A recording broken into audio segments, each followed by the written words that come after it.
Yun, blessed morning po sa bawat isa. Clear po ba ako? Yung heart react nga po dyan, thumbs up, or anong reaction po ang meron po tayo ngayon. So, praise God po sa bawat isa. At ang ating topic ngayon is Halalan 2023. Ay, hindi po yun. Pagtakbo. Pagtakbo po ang content natin. Pagtakbo, preparation to race.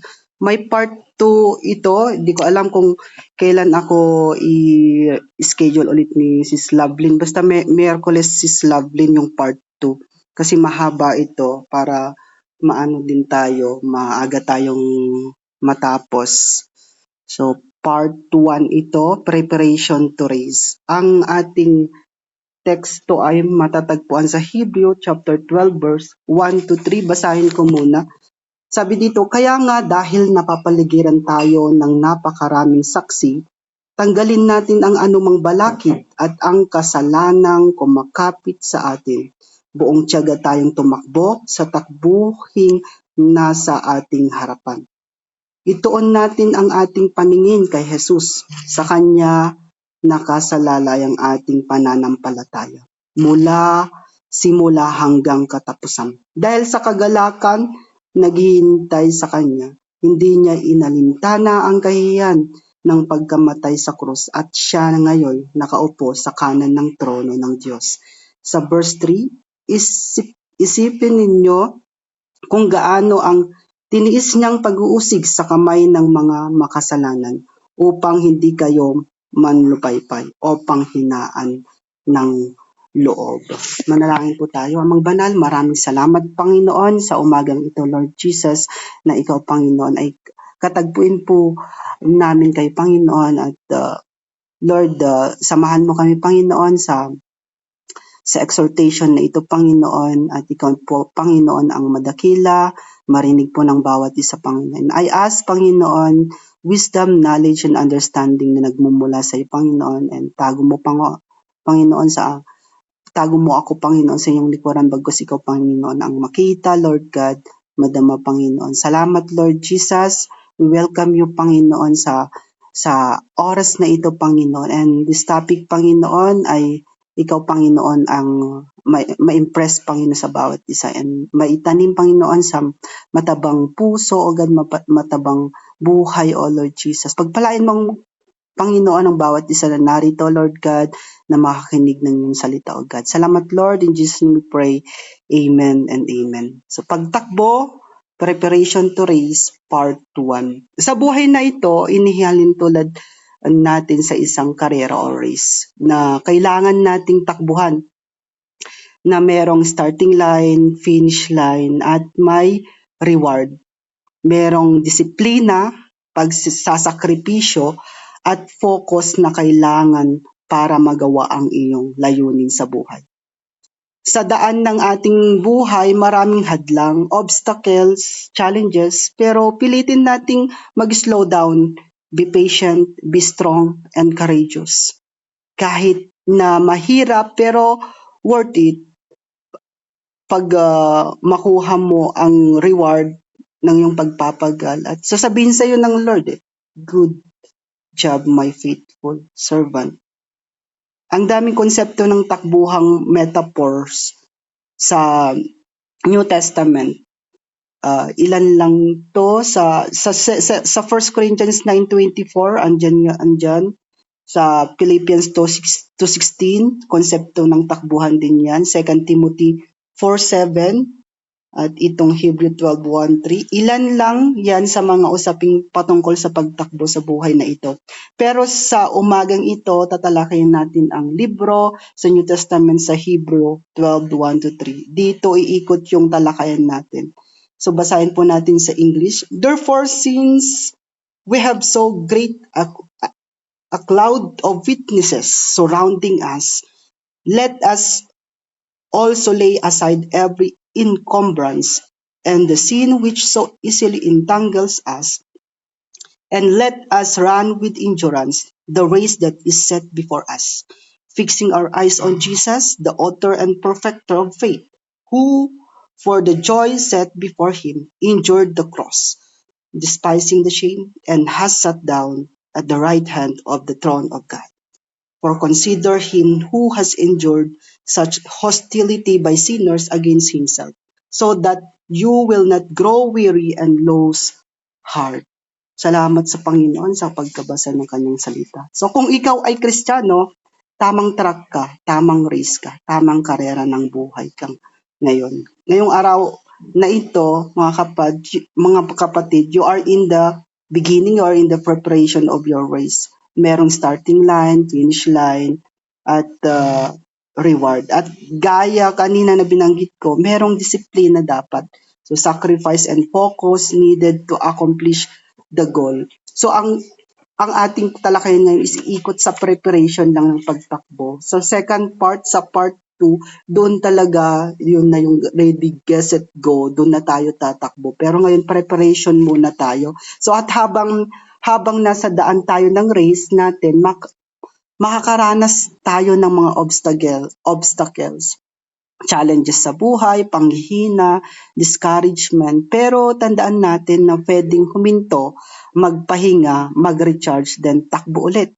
Hinay-hinay na pagtakbo, mapapasaan, makakarating din sa finish line sa paroroonan natin. So kailan ka nagsimulang tumakbo sa takbuhan mo bilang Kristiyano? Nagsimula ka mula nang tinanggap mo si Lord sa buhay mo. Amen po ba? Bago ka makipagkarera, makipagpaligsahan, tandaan mo na kailangan may kahandaan ka, may preparation kang gagawin. Una, determine the characteristic of the race. I-determine mo kung anong karera yan, klaseng karera yan. As a believers in Jesus Christ, you live the life and run the race. It is lifetime. Lifetime po ang takbuhan ng buhay po natin. Lifetime po ang race natin as a Christian. So hindi pwedeng hanggang preparation ka lang, dapat tapusin mo ang takbuhan. Unang characteristic, unang determine the characteristics of the race, una is you have been chosen for the race. God chosen you to run the race of a lifetime. Panghabang buhay po yan. Tatanggapin ba natin ito? Siyempre, tanggapin na kasi Christian tayo. Pinili ka para sa isang takbuhan sa race na yan. And letter B, the race is both a contest and a conflict. Tandaan mo, walang ordinaryong race o takbuhan. Expect na may mga conflicts dahil part yan ng contest. Yung Greek word ng race ay agon, means agony, paghihirap. Pag may nagsabi sa'yo na walang kahirap-hirap ang contest na sinalihan mo, karera na sinalihan mo, takbuhan o marathon, kabahan ka na, scam yan. Baka yabang na yan yung nagsasalita. Easy lang ang takbuhan. Hindi daw na pagod, wala daw Hindi po totoo po yun. Hindi po yun totoo. So in general, tumatakbo tayo na hindi lang against sa mga kalaban natin, kundi minsan sarili natin ang kalaban natin . Sarili natin ang kalaban natin. And letter C, the race is unique to you. Kakaiba yan. Special sa'yo yung takbuhan na yan. Iba ang race mo sa nakapaligid sa'yo. Iba-iba tayo ng race o takbuhan ng buhay. Pero isa lamang ang patutunguhan, ang goal natin, ang aim natin sa finish line. Letter D, the race has no timeouts. Walang timeouts, dapat. Walang timeout, dapat. No shortcuts, dapat tuloy-tuloy. God instructed us to run and keep on running. Amen? Kahit na nasasaktan ka na, tuloy pa rin kasi si Lord ang goal mo, hindi si jowa, hindi si insan na nagmekos-mekos lang ginagawa. So, hindi si Marites na chinismis ka, hindi siya, hindi sila, kundi si Lord. Kaya no need ng break kasi hindi naging kayo. Ay, iba pala yun. So letter E, D kanina is the race has no timeouts. Letter E, the race is full of obstacles. Totoo po yan. Full of obstacles, puno ng balakid, hadlang, encumbrance, madaming barriers, hazards, at mga distraction. Ikaw na lang kung paano mo ito i-handle or papa-apekto ka ba? Dapat maging handa ka. So ang daming obstacle, ang daming mga bagay na kailangan mong paghandaan sa daan na kung saan doon ka magmamarathon, magtatakbo. Mga puno ng problema. Ikaw na lang kung paano mo ito handle. Letter F, you run to win the race. Amen. You run, we run to win this race. 1 Corinthians 9:24, B, ngunit isa lamang ang nagkakamit ng gantimpala. Run in such a way that you may win. Dapat manalo ka in spiritual aspects. Gusto mo makapunta sa langit? Kaya need mo ipanalo ang pagtakbo. Kung hindi, sa impyerno ka mapupunta kung matalo ka. So, kailangan daw tayong ma-win sa race. Spiritual po ito Iba po kasi yung konsepto sa physical na pagtakbo. Ang pagkapanalo ay hindi pagkatalo sa ibang mananakbo. Ang premyo mo ay nagiging spiritual. So, you are spiritual champion. Yehey! Na nabili mo kay Jesus na nagsikap ka para ipanalo yan at makilala siya sa araw-araw ng iyong karera. The finish line represent yung faith as a Christian. Yung finish line, nakikita mo sa dulo o mas malapit ka na sa finish line, sa second part natin, faith yon. Yun yung pananampalataya mo as a Christian. Yung newborn again ka na. Ang layunin dapat natin ay hindi maging perfecto, ngunit dapat nag-progress tayo. Nag-grow tayo, nagbabago tayo, nagpapabago tayo. Amen po ba yun? Dapat ganun yung ating mindset. Hindi maging perfecto, kundi dapat nag-grow tayo as a Christian. Nagpapabago tayo sa Lord.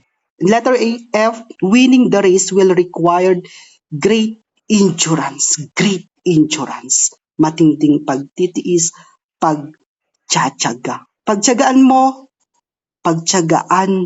siya. Sila, mga disciples mo, alang-alang kay Kristo. Huwag makasarili.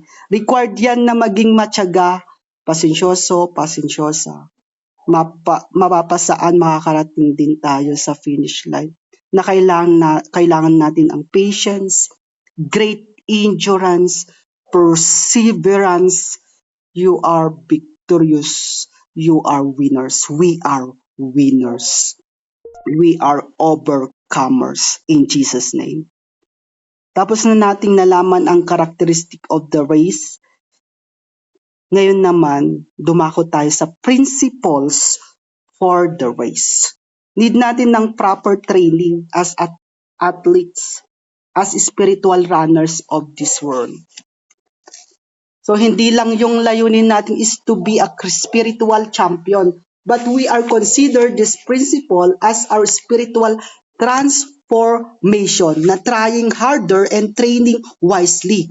Ngayong araw na ito, umattend ka ngayon, hindi lang matransform ang buhay mo, kundi matutunan kung paano isagawa ang pinapagawa ng Diyos. There is an application, nagpapatrain ka sa Lord, hindi trying hard, copycat.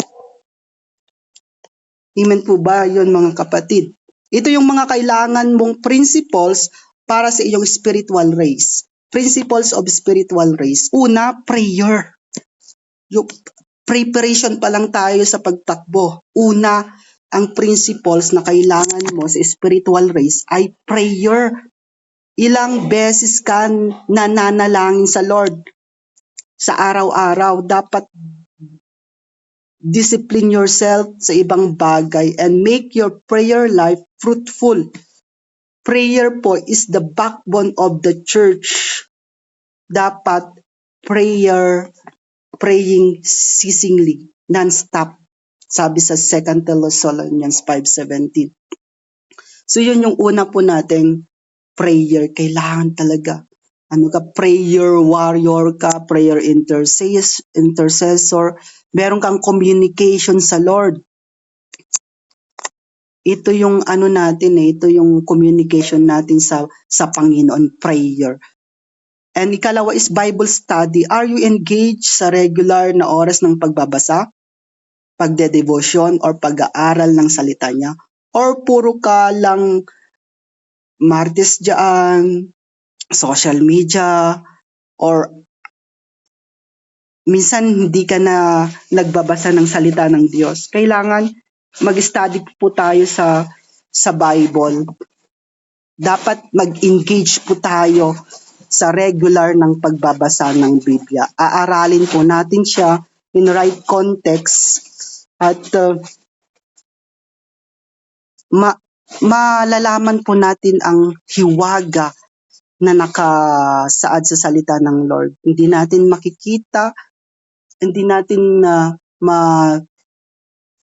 maunawaan ang salita ng Diyos kung hindi natin pag-aaralan. Bible study. Study the Bible. So kung puro lang maraming bagay sa social media, maraming oras sa social media, hindi po yun nakakalugod sa Panginoon. Dapat ang social media, gamitin mo ito sa kapurihan ng Lord.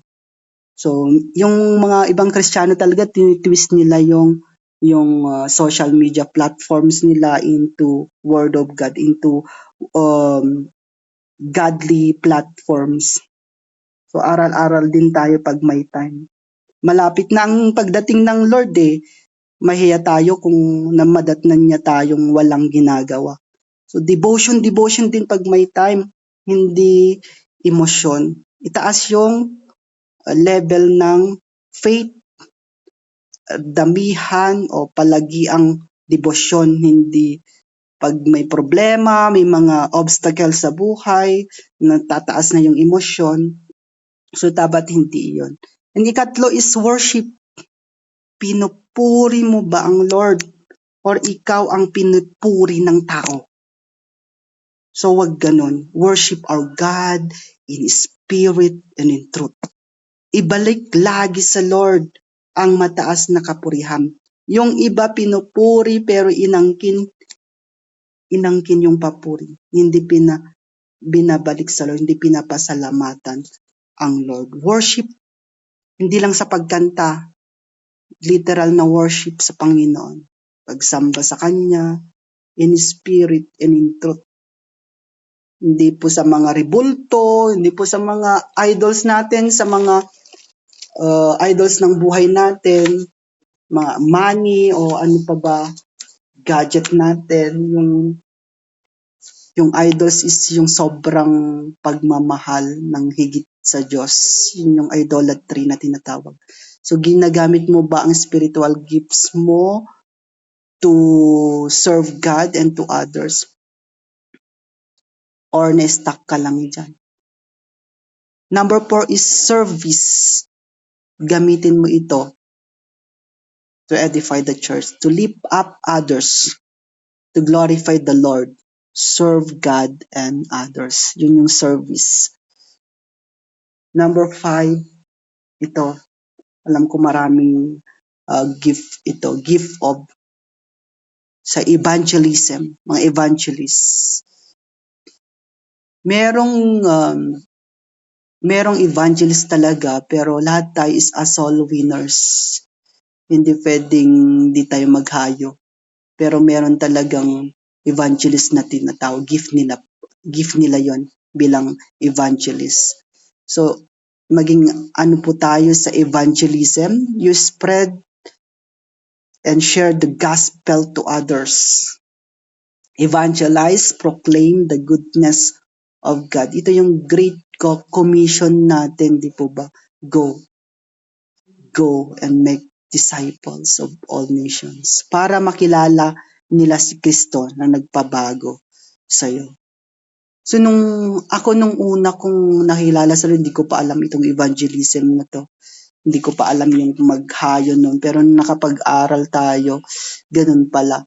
So kung hindi ka maalam sa Bible verses, yung great testimony mo na binago ka ng Lord, yun yung pinaka the best na mahayo mo ang isang kaluluwa.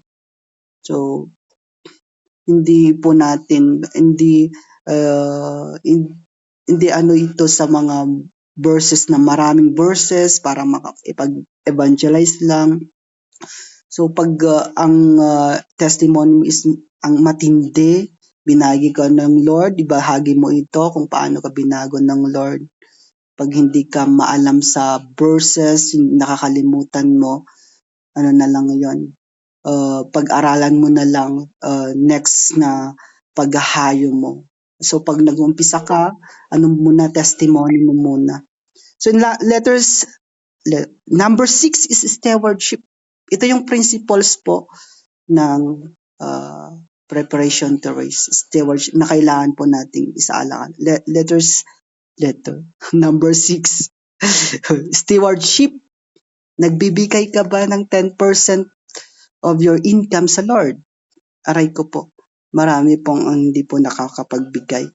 So, yung tithes mo, yung effort mo, talents mo, that is stewardship. And resources mo, tumutulong ka ba sa nangangailangan or saka na lang tumulong pag yumaman ka? So, minsan yung iba, pag yumaman na lang daw, magbibigay, tutulong.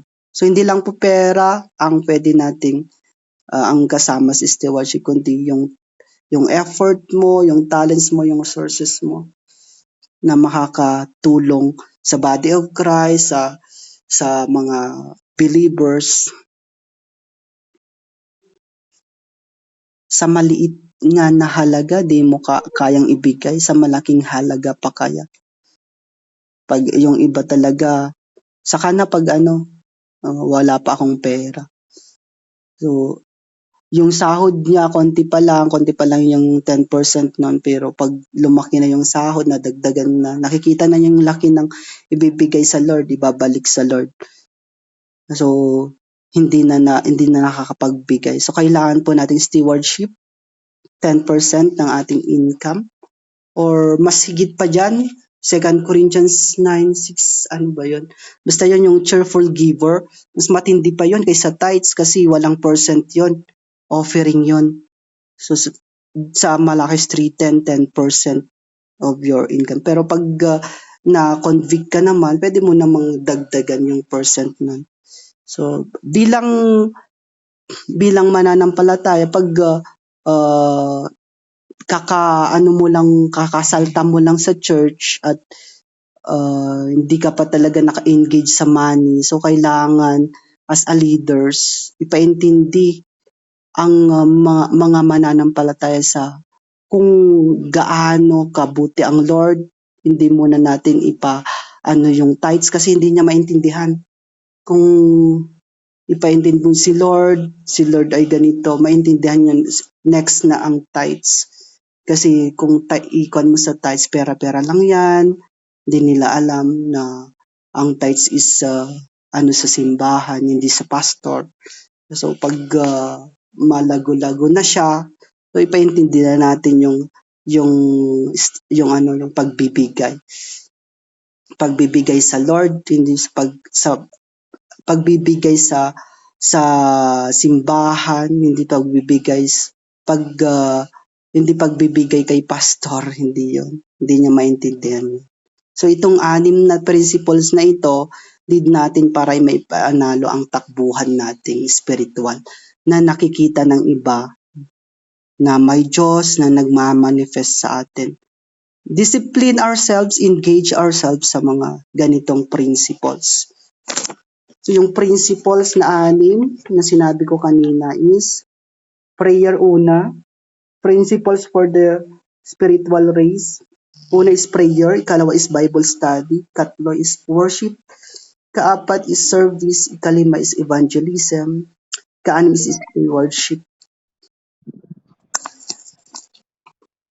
So part 1 pa lang po tayo, yung sa Hebrew 12, 1 to 3, sa second part po yun na mayan.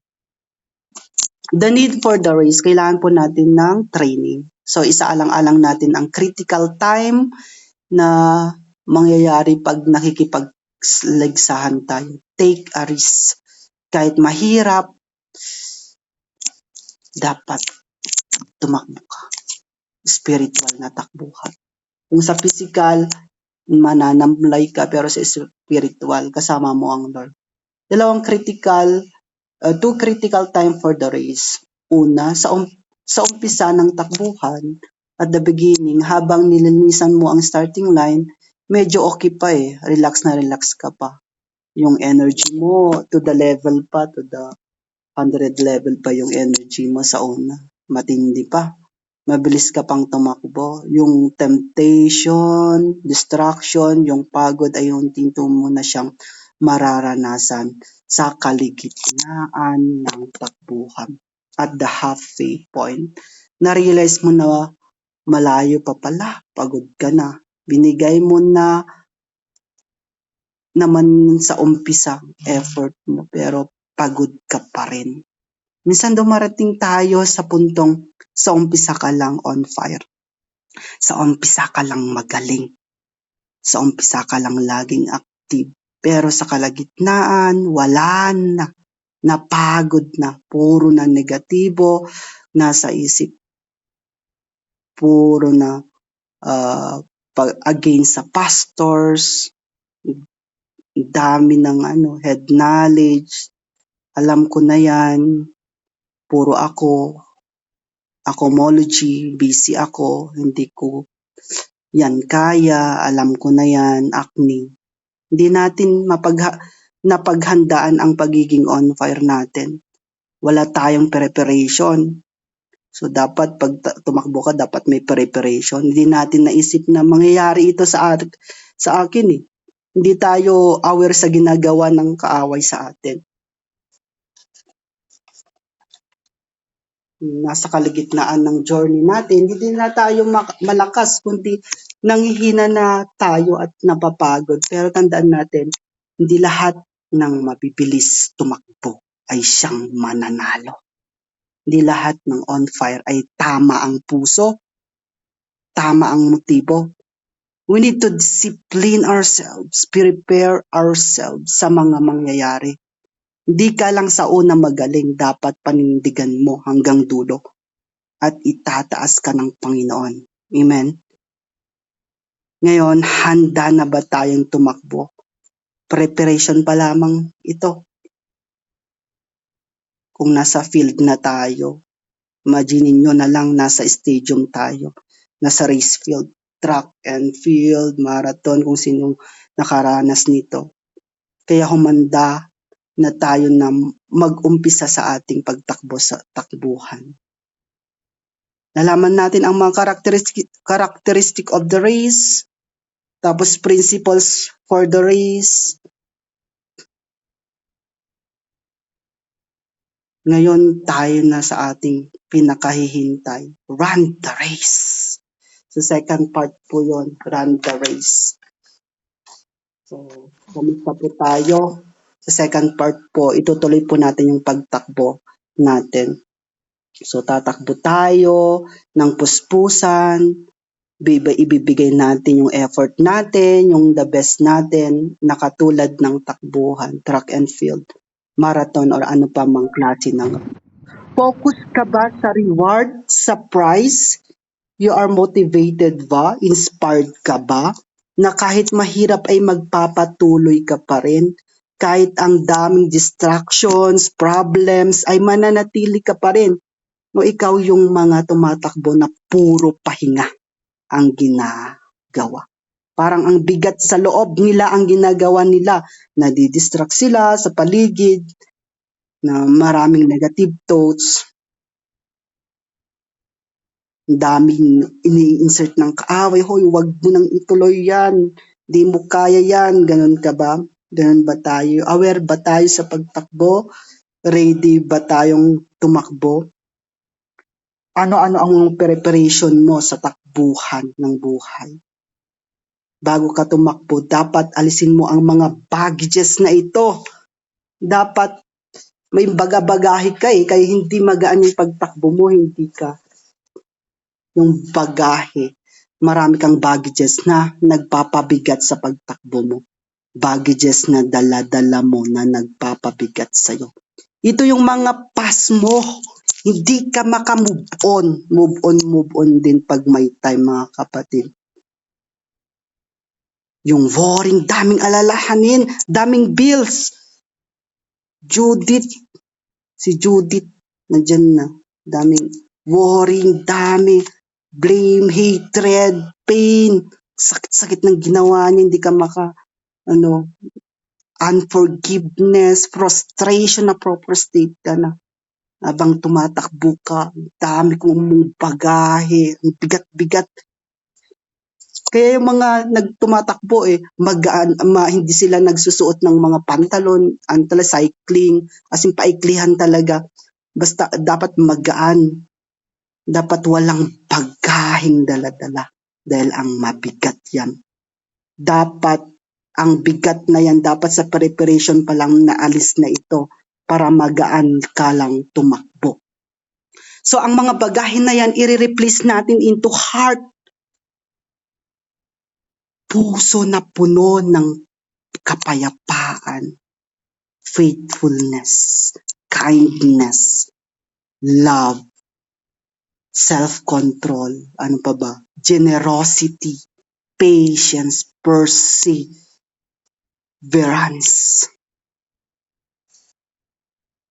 Dapat sa preparation pa lang, magaan yung dala-dala mo para makatakbo ka, makagalaw ka, makapunta ka sa finish line. So doon po nagtatapos ang ating talakayan sa part 1. Sa part 2 po, doon po yung talagang tatakbo po tayo. So, hindi ko alam kung kailan po i-schedule ni Sis Lovelyn. So summary po natin, pagtakbo, preparation to race, part 1, Hebrew 12:1-3.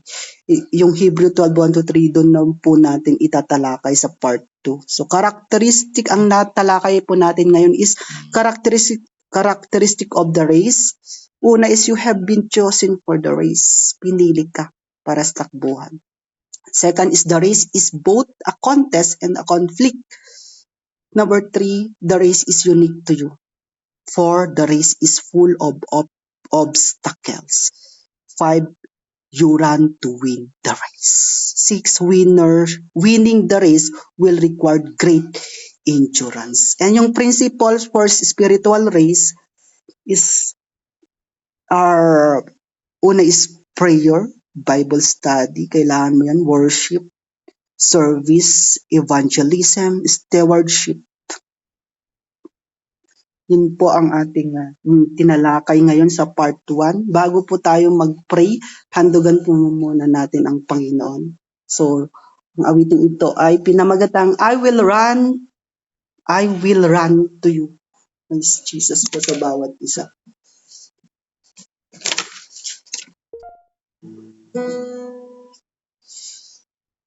Kamusta po ang bawat isa? Bago po tayo mag-pray, handugan muna natin ang Panginoon.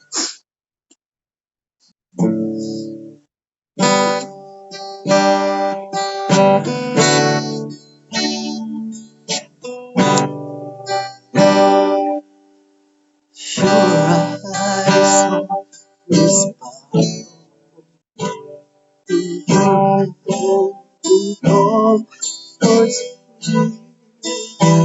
on the ends of the earth, to the deep of my heart, let your mercy stand.